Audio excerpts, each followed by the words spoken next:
আসসালামু আলাইকুম। আমি শাম্মী সিদ্দিকা চট্টগ্রাম থেকে বলছি। শাম্মীজ ডেইলি ব্লগ থেকে আপনাদের আরও একবার স্বাগত জানাই। কাছে এবং দূরে, দেশ এবং দেশের বাহির থেকে যারা আমার ভিডিওটি দেখছেন, আশা করি আল্লাহর রহমতে সবাই ভালো আছেন। আমরাও আলহামদুলিল্লাহ ভালো আছি। আজ আমি আপনাদেরকে তৈরি করে দেখাবো ডিমের কোরমা। তো এই তো ডিমের কোরমা তৈরি করার জন্য আমি প্রথমেই এখানে 5টি ডিম নিয়ে সিদ্ধ করে খোসাগুলো ছিলে এখন আমি একটা কাঁটা চামচের মাধ্যমে ডিমগুলোকে ফুটা করে দিচ্ছি, কারণ এখানে যদি ডিমগুলোকে ফুটা করে না দেওয়া হয় তাহলে কিন্তু ভাজার সময় একটা দুর্ঘটনা ঘটতে পারে। এজন্য আমি ডিমগুলোকে ফুটা করে এখন স্বাদমতো লবণ দিয়ে এখানে ডিমগুলোকে 15 থেকে 20 মিনিট ম্যারিনেট করে রাখবো, যাতে ডিমগুলোর মধ্যে খুব ভালোভাবে লবণগুলো ঢুকতে পারে। আর এখানে আপনারা চাইলে ছুরি দিয়েও ডিমগুলোকে ফুটা করে নিতে পারেন। তো এখানে আমি একটা ফ্রাই প্যান নিয়েছি। ফ্রাই প্যানটা গরম হয়ে গেলে এখানে আমি সামান্য পরিমাণ তেল দিয়ে নেব।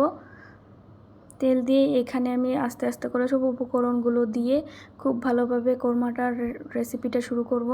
এখন আমি একটা করে ডিম আস্তে আস্তে করে ছেড়ে দেব।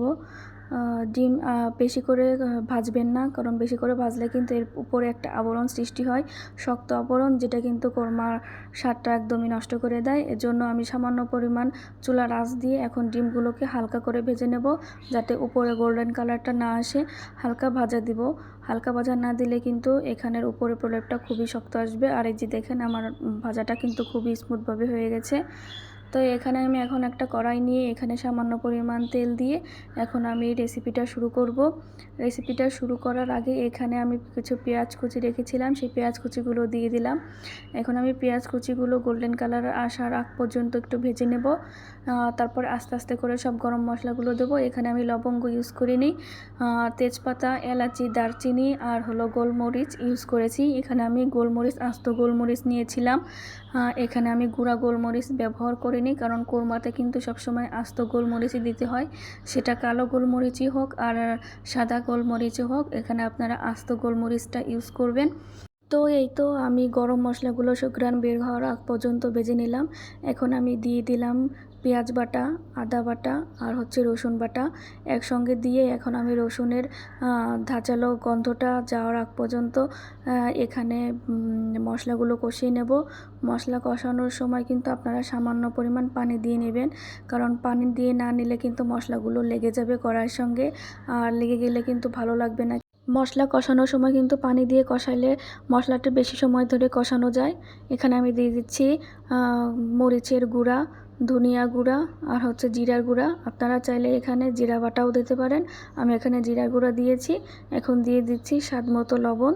দিয়ে এখন আমি ভালোভাবে মশলাটা কষিয়ে নেব, যাতে এখানে মশলার গন্ধটা না থাকে, সে পর্যন্ত আমি কষিয়ে নেব। আর কুরমার রেসিপিতে কিন্তু বেশি টাইম নিয়ে মশলাটা কষিয়ে নেবেন। এখন আমার তেল ছেড়ে দিয়েছে মশলা থেকে, তার মানে আমার মশলা কষানোটা হয়ে গেছে।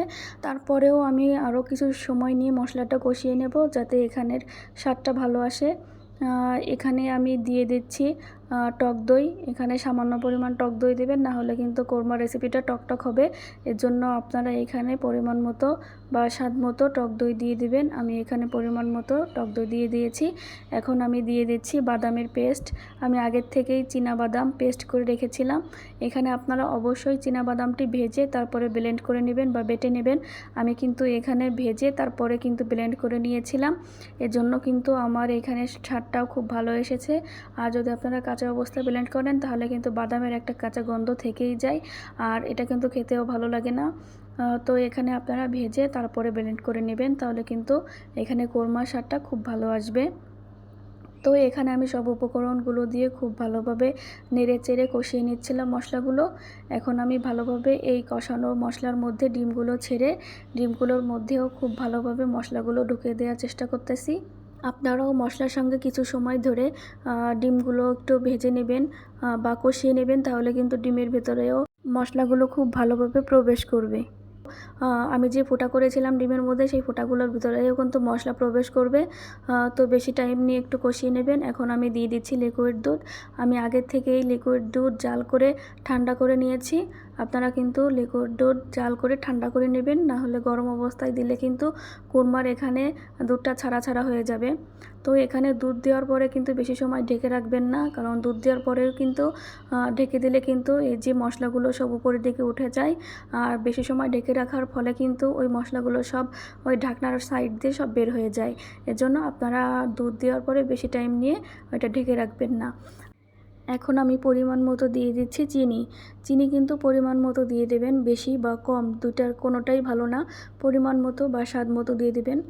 আমি এখানে পরিমাণ মতো চিনি দিয়ে দিয়েছি। তো এই তো আমার কোরমার রেসিপিটা অলরেডি শেষ পর্যায়ে চলে আসছে। তো আজকের ভিডিওটি এ পর্যন্তই। ভিডিওটি কেমন লাগলো কমেন্ট করে জানাতে ভুলবেন না। যদি ভিডিওটি ভালো লেগে থাকে তাহলে প্লিজ একটি লাইক দিয়ে আমার পেজটি ফলো দিয়ে আমার পেজের সাথেই থাকুন। আমার ইউটিউব চ্যানেলটি ভিজিট করে আসুন। এত সময় সাথে থাকার জন্য সবাইকে অসংখ্য অসংখ্য ধন্যবাদ। সবাই সুস্থ থাকবেন, ভালো থাকবেন, আমাদের জন্য দোয়া করবেন। সবাইকে আল্লাহ হাফেজ। আসসালামু আলাইকুম।